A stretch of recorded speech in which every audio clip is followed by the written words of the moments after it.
November ಕ್ರಾಂತಿ ಚರ್ಚೆ ಹೊತ್ತಲ್ಲೇ ಈಗ ಸಿಎಂ ಕೂಗು ಮತ್ತೆ ಜೋರಾಗ್ತಾ ಇದೆ.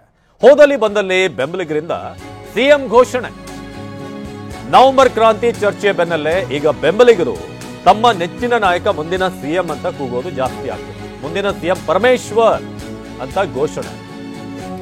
ಮುಂದಿನ ಸಿಎಂ ಮುನಿಯಪ್ಪ ಅನ್ನೋ ಘೋಷಣೆ ಅವರ ಬೆಂಬಲಿಗರು ಕರೀತಾರೆ, ಆತರ ಕೂಗ್ತಾರೆ. ಮುಂದಿನ ಸಿಎಂ ಪ್ರಿಯಾಂಕ್ ಖರ್ಗೆ ಅನ್ನೋ ಪೋಸ್ಟ್. ಘೋಷಣೆಗಳು ಹೆಚ್ಚಾಗ್ತಾ ಇದೆ. ಸೋಷಿಯಲ್ ಮೀಡಿಯಾದಲ್ಲಿ ಒಂದಷ್ಟು ಪೋಸ್ಟರ್ಗಳನ್ನು ಹರಿಬಿಡಲಾಗ್ತಾ ಇದೆ. ಇನ್ನೊಂದ್ ಕಡೆ ಸತೀಶ್ ಜಾರಕಿಹೊಳಿ ಬೆಂಬಲಿಗರು ಕೂಡ. ಹೀಗೆ ಹೋದಲ್ಲಿ ಬಂದಲ್ಲಿ ಬೆಂಬಲಿಗರಿಂದ ಸಿಎಂ ಘೋಷಣೆ ಆಗ್ತಾ ಇದೆ.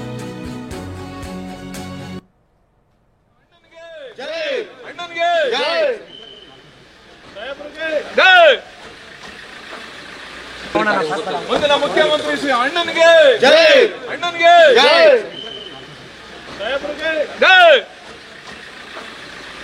ಮುಂದಿನ ದಲಿತ ಮುಖ್ಯಮಂತ್ರಿ ಮುನಿಯಪ್ಪ ಸಾಹೇಬರಿಗೆ, ಮುಂದಿನ ದಲಿತ ಮುಖ್ಯಮಂತ್ರಿ ಮುನಿಯಪ್ಪ ಸಾಹೇಬರಿಗೆ. ಮುಖ್ಯಮಂತ್ರಿ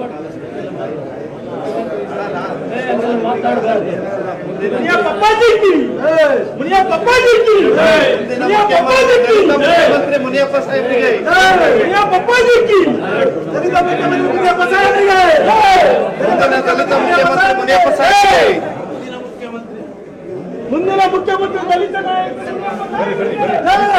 ಮುಂದಿನ ದಲಿತ ಮುಖ್ಯಮಂತ್ರಿ ಮುನಿಯಪ್ಪ ಸಾಹೇಬರಿಗೆ, ಮುಂದಿನ ದಲಿತ ಮುಖ್ಯಮಂತ್ರಿ ಮುನಿಯಪ್ಪ ಸಾಹೇಬರಿಗೆ.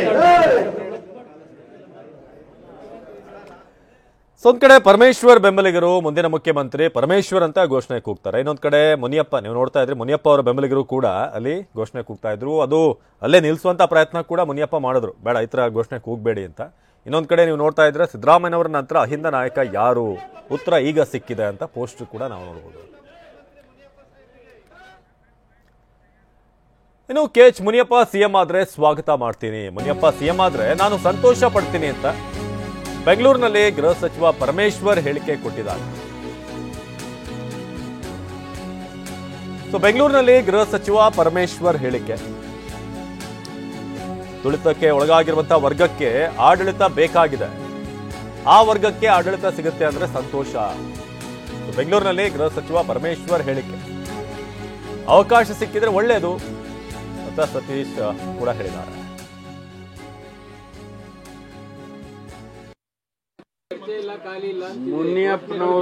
ಮುನಿಯಪ್ಪನವರು 7 ಬಾರಿ MP ಆದವರು.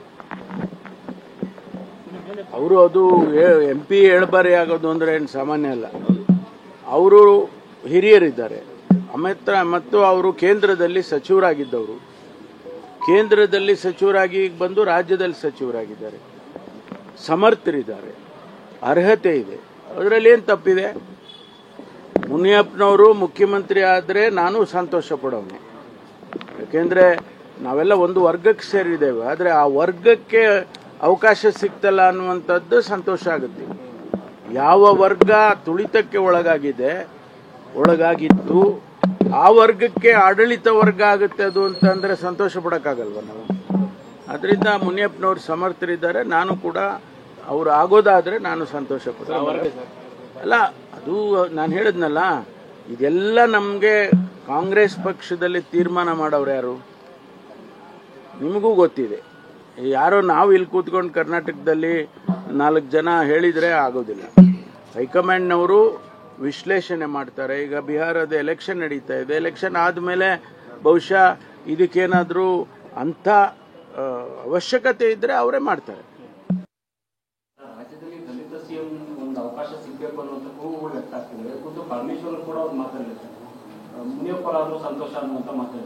ಹೇಳಿದ ಸುಮಾರು ಸಾರಿ ಹೇಳಿದಾಗ ಅವಕಾಶ ಸಿಕ್ಕರೆ ಒಳ್ಳೇದಂತ ನಾವು ಹೇಳಿದ್ದೀವಿ, ಹಿಂದೆಲ್ಲರೂ ಹೇಳಿದ್ದಾರೆ. ಸೊ ಅಂತಿಮವಾಗಿ ಯಾರು ಮಾಡಬೇಕು, ಯಾವ ಸಮುದಾಯ ಮಾಡಬೇಕು, ಯಾರು ಮಾಡಿದ್ರೆ ಕಾಂಗ್ರೆಸ್ಗೆ ಒಳ್ಳೇದು ಅನ್ನೋದು ತೀರ್ಮಾನ ಮಾಡೋದು ವರಿಷ್ಠರ ಮಾತ್ರ. ಇನ್ನು ಮುಂದಿನ ಸಿಎಂ ಮಾಡೋದು ಹೈಕಮಾಂಡ್ ನಿರ್ಧಾರ. ಯಾರು ಅನ್ನೋದು ಹೈಕಮಾಂಡ್ ನಿರ್ಧಾರ ಮಾಡುತ್ತೆ. ನಾನೇ ಡಿಮ್ಯಾಂಡ್ ಮಾಡೋದ್ರಲ್ಲಿ ಅರ್ಥ ಇಲ್ಲ. ಬೆಂಗಳೂರಿನಲ್ಲಿ ಸತೀಶ್ ಜಾರಕಿಹೊಳಿ ಹೇಳಿಕೆ ಕೊಟ್ಟಿದ್ದಾರೆ. ಯಾರು ಮುಂದಿನ ಮುಖ್ಯಮಂತ್ರಿ ಅಂತ ಡಿಸೈಡ್ ಮಾಡೋದು ಹೈಕಮಾಂಡ್. ನಾನೇ ಡಿಮ್ಯಾಂಡ್ ಮಾಡೋದ್ರಲ್ಲಿ ಅರ್ಥ ಇಲ್ಲ. ಪಕ್ಷಕ್ಕೆ ಅನುಭವ ಇದೆ, ನಿರ್ಧಾರ ಮಾಡ್ತಾರೆ. ಅಂಥದ್ದೇನಾದ್ರೂ ಯೋಚನೆ ಇದ್ರೆ ಖಂಡಿತ ಮಾಡೇ ಮಾಡ್ತಾರೆ. ಅವರಿಗೆ ಗೊತ್ತಿದೆ ಯಾರನ್ನ ಯಾವ ಸಂದರ್ಭದಲ್ಲಿ ಅಥವಾ ಹೇಗೆ ಆಯ್ಕೆ ಮಾಡಬೇಕು ಏನು ಅನ್ನೋದ್ರ ಬಗ್ಗೆ ಅಂತ. ಜಾರಕಿಹೊಳಿ ಅವರು ಪಕ್ಷದ ಸಾರಥ್ಯ ವಹಿಸಬೇಕು ಅನ್ನೋ ಒಂದು ಚರ್ಚೆ ಕೂಡ ಕೇಳಿ ಬರ್ತಾ ಇದೆ. ಇಡೀ ಪಕ್ಷದ ಹೈಕಮಾಂಡ್ ಅವರು ಏನು ಮಾಡಬೇಕು, ಯಾರಿಗೆ ಮಾಡಬೇಕಂತ ಅವ್ರು ಮಾಡ್ತಾರೆ. ಈಗ ನಾವು ಹೇಳ್ಕೊಂಡ್ರೆ ಅದಾಗೋದಿಲ್ಲ, ಅಥವಾ ಯಾರು ಹೇಳಿದ್ರು ಆಗೋಲ್ಲ. ಪಕ್ಷ 70 ವರ್ಷ ಅನುಭವ ಇದೆ ಪಕ್ಷಕ್ಕೆ, ಸುಮಾರು 100 ವರ್ಷ. ಸೊ ಅವ್ರು ನಿರ್ಧಾರ ಮಾಡ್ತಾರೆ. ನಾವೇ ಅದನ್ನು ಕ್ಲೇಮ್ ಮಾಡೋದ್ರಲ್ಲಿ ಯಾವುದೇ ಅರ್ಥ ಇರೋದು. ನಾವು ಯಾವಾಗ ಡಿಮಾಂಡ್ ಮಾಡಿಲ್ಲ, ಮಾಡೋದು ಇಲ್ಲ.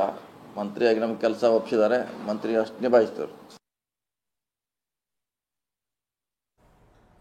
ಇನ್ನು ಅಹಿಂದ ನಾಯಕರಲ್ಲಿ ಈ ಉತ್ತರಾಧಿಕಾರಿ ಸಂಚಲನ ಉಂಟಾಗ್ತಾ ಇದೆ. ಅಹಿಂದ ಸಚಿವರು ಒಗ್ಗಟ್ಟನ್ನ ಪ್ರದರ್ಶನ ಮಾಡಬೇಕು, ಇದೀಗ ಅದಕ್ಕೆ ಮುಂದಾಗ್ತಾ ಇದ್ದಾರೆ. ನಾವೆಲ್ಲರೂ ಕೂಡ ಒಂದಾಗಿದ್ದೀವಿ ಅನ್ನೋ ಒಂದು ಮೆಸೇಜ್ ಅನ್ನ ಪಾಸ್ ಮಾಡೋದಕ್ಕೆ ಮತ್ತೊಂದು ಸುತ್ತಿನ ಸಭೆಗೆ ನಾಯಕರು ನಿರ್ಧಾರ ಮಾಡಿದ್ದಾರೆ ಅಂತ ಈಗ ಮಾಹಿತಿ ಲಭ್ಯವಾಗ್ತಾ ಇದೆ. ಉತ್ತರಾಧಿಕಾರಿ ಬಗ್ಗೆ ಯತೀಂದ್ರ ಹೇಳಿಕೆ ಬೆನ್ನಲ್ಲೇ ಅಹಿಂದ ನಾಯಕರಲ್ಲೇ ಹುಟ್ಟಿಕೊಂಡಂತ ಹೊಸ ಚರ್ಚೆ. ಸತೀಶ್, ಪರಮೇಶ್ವರ್, ಎಚ್ ಸಿ ಮಹದೇವಪ್ಪ ಸಭೆ ಸಾಧ್ಯತೆ. ಮುಂದಿನ ನಡೆಯ ಬಗ್ಗೆ ಚರ್ಚೆ ನಡೆಸೋದಕ್ಕೆ ತೀರ್ಮಾನ. 2-3 ದಿನಗಳಲ್ಲಿ ಸಭೆ ಮಾಡೋಕೆ ನಿರ್ಧಾರ. ಮುಂದಿನ ತಂತ್ರಗಾರಿಕೆ ಬಗ್ಗೆ ಚರ್ಚೆ ನಡೆಸೋದಕ್ಕೆ ಸಭೆ. ಕುತೂಹಲ ಮೂಡಿಸಿದಂತ ಅಹಿಂದ ಸಚಿವರ ಸಭೆ. ಮುಂದಿನ ತಂತ್ರಗಾರಿಕೆ ಏನು ಕುತೂಹಲ ಮೂಡಿಸಿದೆ ಈಗ ಅಹಿಂದ ಸಚಿವರ ಸಭೆ. ಒಂದು ಸ್ಟೇಟ್ಮೆಂಟ್ ಅನ್ನ ಕಿತ್ತೂರಲ್ಲಿ ಮಾತನಾಡಬೇಕಾದ್ರೆ ಯತೀಂದ್ರ ಅವರು ಕೊಟ್ಟಿದ್ರು. ಉತ್ತರಾಧಿಕಾರಿ ವಿಚಾರವಾಗಿ ಸತೀಶ್ ಜಾರಕಿಹೊಳಿ ಅವರ ಹೆಸರು ಬಂದಿತ್ತು. ಅದಾದ ನಂತರ ಇಲ್ಲ, ಅದೊಂದು ಸೈದ್ಧಾಂತಿಕವಾಗಿ ಕೊಟ್ಟಂತ ಸ್ಟೇಟ್ಮೆಂಟ್ ಅಂತ ಆ ಒಂದು ಟಚ್ ಅನ್ನು ಕೊಡುವಂತ ಪ್ರಯತ್ನ ಆಯಿತು. ಪ್ರಸನ್ನ ಈ ಬಗ್ಗೆ ಹೆಚ್ಚಿನ ಮಾಹಿತಿಯನ್ನು ನೀಡ್ತಾರೆ ನೇರ ಸಂಪರ್ಕದಲ್ಲಿ. ಪ್ರಸನ್ನ, ಇದೀಗ ನವೆಂಬರ್ ಕ್ರಾಂತಿಯ ಜೊತೆಗೆ ಬೆಂಬಲಿಗರು ಕಂಡಲ್ಲಿ ಅವರವರ ನೆಚ್ಚಿನ ನಾಯಕರಿಗೆ ಮುಂದಿನ ಸಿಎಂ ಅಂತ ಘೋಷಣೆ ಮಾಡುವಂಥದ್ದು ಆಗ್ತಾ ಇದೆ. ಹಾಗಂತ ಎಲ್ರಿಗೂ ಕೂಡ ಸಿಎಂ ಪಟ್ಟವನ್ನು ಕೊಡೋಕೆ ಸಾಧ್ಯ ಇಲ್ಲ. ಆದರೆ ಇಲ್ಲಿ ಒಂದಷ್ಟು ಗೇಮ್ ಪ್ಲಾನ್ಗಳನ್ನು ಮಾಡಲಾಗ್ತಿದೆಯಾ ಅನ್ನೋದು. ಅಂದರೆ ಡಿ ಕೆ ಶಿವಕುಮಾರ್ ಮಾತ್ರ ಫ್ರಂಟ್ ರನ್ನರ್ ಅಲ್ಲ, ಅವ್ರ ಜೊತೆಗೆ ಒಂದಷ್ಟು ನಾಯಕರು ಕೂಡ ಇದ್ದಾರೆ. ಜೊತೆಗೆ ಅಹಿಂದ ಅಸ್ತ್ರವನ್ನು ಕೂಡ ಬಳಸಿಕೊಂಡು ಸದ್ಯಕ್ಕಿರುವಂತಹ ಮುಖ್ಯಮಂತ್ರಿ ಬದಲಾವಣೆ ವಿಚಾರವನ್ನ ಸ್ವಲ್ಪ ಡೈಲ್ಯೂಟ್ ಮಾಡುವಂತಹ ಪ್ರಯತ್ನ ಇಂಥದ್ದೇನಾದ್ರೂ ಆಗ್ತಾ ಇದೆಯಾ, ಅಥವಾ ನಿಜಕ್ಕೂ ಏನಾದರೂ ಒಂದು ದೊಡ್ಡ ಕ್ರಾಂತಿ ನವೆಂಬರ್ನಲ್ಲಿ ಆಗುತ್ತಾ ಅನ್ನೋದು?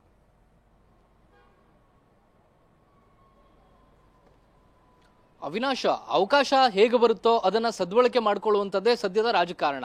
ಇದೀಗ ಎಲ್ಲ ನಾಯಕರು ಕೂಡ ಕಾದು ನೋಡ್ತಾ ಇರುವಂತದ್ದು ಎಲ್ಲೊಂದ್ ಕಡೆ ತಮ್ಮ ತಮ್ಮ ಸಮುದಾಯಕ್ಕೆ ಅಥವಾ ತಮ್ಮ ನಾಯಕತ್ವಕ್ಕೆ ಅವಕಾಶ ಸಿಗಬಹುದು ಅನ್ನುವಂತ ಲೆಕ್ಕಾಚಾರದಲ್ಲಿ ತಂತ್ರಗಾರಿಕೆಯನ್ನ ಮಾಡ್ತಾ ಇದ್ದಾರೆ. ಮುಖ್ಯಮಂತ್ರಿ ಸಿದ್ದರಾಮಯ್ಯನವರಿಗೆ ಇರುವಂತಹ ವಿಶ್ವಾಸ ತಮ್ಮ ನಾಯಕತ್ವವೇ ಮುಂದುವರಿಯುತ್ತೆ, ಕೇವಲ ರೀಶಫಲ್ಗೆ ಮಾತ್ರ ಹೈಕಮಾಂಡ್ ಗ್ರೀನ್ ಸಿಗ್ನಲ್ ಕೊಡಬಹುದು. ಸಚಿವ ಸಂಪುಟ ಪುನರ್ರಚನೆಗೆ ಹೈಕಮಾಂಡ್ ಒಪ್ಪಿಗೆ ಸೂಚಿಸಿದೆ. ಆದ್ರೆ ನವೆಂಬರ್ 20ರ ಒಳಗಾಗಿ ಎಲ್ಲವನ್ನೂ ಕೂಡ ಬದಲಾಯಿಸಿ ಹೊಸ ತಂಡದೊಂದಿಗೆ ಸರ್ಕಾರವನ್ನ ಮುನ್ನಡೆಸಬೇಕು ಅಂತೇಳಿ. ಆದ್ರೆ ಡಿ ಕೆ ಶಿವಕುಮಾರ್ ಅವರು ತಮ್ಮದೇ ಲೆಕ್ಕಾಚಾರದಲ್ಲಿ ಒಂದಷ್ಟು ಡೆಡ್ ಲೈನ್ ಗಳನ್ನ ಹಾಕೊಂಡಿದ್ದಾರೆ, ಒಂದಷ್ಟು ದಿನಾಂಕಗಳನ್ನ ಫಿಕ್ಸ್ ಮಾಡ್ಕೊಂಡಿದ್ದಾರೆ. ಆ ಮೂಲಕ ಹೈಕಮಾಂಡ್ ಮೇಲೆ ನಾಯಕತ್ವ ಬದಲಾವಣೆಗೆ ಒತ್ತಡವನ್ನು ಹಾಕಬೇಕು ಅಂತ ಹೇಳಿ ಡಿ ಕೆ ಶಿವಕುಮಾರ್ ಅವರು ನಿರ್ಧಾರ ಮಾಡ್ತಿದ್ದಾರೆ. ಅದಕ್ಕೆ ತಕ್ಕನ ಹಾಗೆ ನಡೆದುಕೊಳ್ತಿದ್ದಾರೆ. ಇದರ ಮಧ್ಯೆ ಅಹಿಂದ ನಾಯಕರ ನಡೆ ಏನಿದೆ ಇದು ಸಾಕಷ್ಟು ಕುತೂಹಲವನ್ನ ಕೆರಳಿಸ್ತಾ ಇದೆ. ಒಂದು ಹಂತದಲ್ಲಿ ನವೆಂಬರ್ನ ಮಧ್ಯಭಾಗ ಅಥವಾ ನವೆಂಬರ್ ಅಂತಿಮ ವೇಳೆಗೆ ಸಿದ್ದರಾಮಯ್ಯ ಮತ್ತು ಡಿ ಕೆ ಶಿವಕುಮಾರ್ ಅವರ ನಡುವೆ ಗೊಂದಲಗಳು ತಾರಕಕ್ಕೆ ಇರಬಹುದು.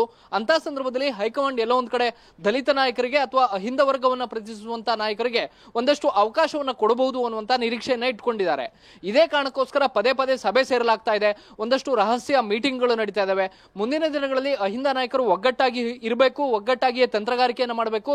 ಯಾರಿಗೆ ಅವಕಾಶ ಸಿಕ್ಕರೂ ಕೂಡ ಅಹಿಂದ ಅನ್ನುವಂತ ಒಂದು ಮಂತ್ರವನ್ನ ಬಿಟ್ಟು ನಾವು ಬೇರೆ ಆಲೋಚನೆ ಮಾಡಬಾರದು ಅಂತ ಹೇಳಿ ತೀರ್ಮಾನವನ್ನ ತೆಗೆದುಕೊಳ್ಳಲಾಗಿದೆ. ಇದೇ ಕಾರಣಕ್ಕೋಸ್ಕರ ಸಿದ್ದರಾಮಯ್ಯನವರ ಕಡೆ ಮತ್ತು ಡಿ ಕೆ ಶಿವಕುಮಾರ್ ಅವರ ನಡೆ ಈ ಎರಡನ್ನು ಕೂಡ ಗಮನಿಸ್ತಾ ಇರುವಂತಹ ಅಹಿಂದ ನಾಯಕರು ತಮ್ಮ ತಮ್ಮ ತಂತ್ರಗಾರಿಕೆಯಲ್ಲಿ ತೊಡಗಿದ್ದಾರೆ ಮತ್ತು ಪ್ರತ್ಯೇಕವಾಗಿ ಸಭೆಗಳನ್ನ ಸೇರೋದಕ್ಕೂ ಕೂಡ ತೀರ್ಮಾನವನ್ನು ತೆಗೆದುಕೊಳ್ಳಲಾಗಿದೆ. ಅದರಲ್ಲಿ ಪ್ರಮುಖವಾಗಿ ಕಂಡು ಬರ್ತಾ ಇರುವಂತದ್ದು ಸತೀಶ್ ಜಾರಕಿಹೊಳಿ ಅವರು, ಎಚ್ ಸಿ ಮಹದೇವಪ್ಪ ಮತ್ತು ಪರಮೇಶ್ವರ್ ಅವರು ಮತ್ತೊಂದು ಸುತ್ತಿನ ಚರ್ಚೆಯನ್ನು ನಡೆಸೋದಕ್ಕೆ ತೀರ್ಮಾನವನ್ನ ತೆಗೆದುಕೊಂಡಿದ್ದಾರೆ. ಅಕಸ್ಮಾತ್ ಹೈಕಮಾಂಡ್ ನಾಯಕತ್ವ ಬದಲಾವಣೆ ಇಲ್ಲ, ಕೇವಲ ರೀಶಫಲ್ ಮಾತ್ರ ಮಾಡ್ತೀವಿ, ಹಿರಿಯ ನಾಯಕರು ಪಕ್ಷದ ಕೆಲಸಕ್ಕೆ ತೊಡಗಿಕೊಳ್ಬೇಕು ಅಂತ ಸೂಚನೆಯನ್ನ ಕೊಟ್ರೆ ಅಹಿಂದ ನಾಯಕರ ನಡೆ ಏನಾಗಿರ್ಬೇಕು ಅನ್ನೋ ಬಗ್ಗೆಯೂ ಕೂಡ ಒಂದಷ್ಟು ತಂತ್ರಗಾರಿಕೆಯನ್ನ ಮಾಡಲಾಗ್ತಾ ಇದೆ. ಇದರಲ್ಲಿ ಗಮನ ಸೆಳೀತಾ ಇರುವಂತದ್ದು ಡಿ ಕೆ ಶಿವಕುಮಾರ್ ಅವರು ಪ್ರತ್ಯೇಕವಾಗಿ ಇಷ್ಟು ದಿನ ಮೌನಕ್ಕೆ ಜಾರಿದವರು ಈಗ ಡೆಡ್ ಲೈನ್ ಗಳ ಮೇಲೆ ಡೆಡ್ ಲೈನ್ ಗಳನ್ನ ತಮ್ಮ ಶಾಸಕರಿಗೆ, ತಮ್ಮ ಬೆಂಬಲಿಗರಿಗೆ ಕೊಡ್ತಾ ಇದ್ದಾರೆ.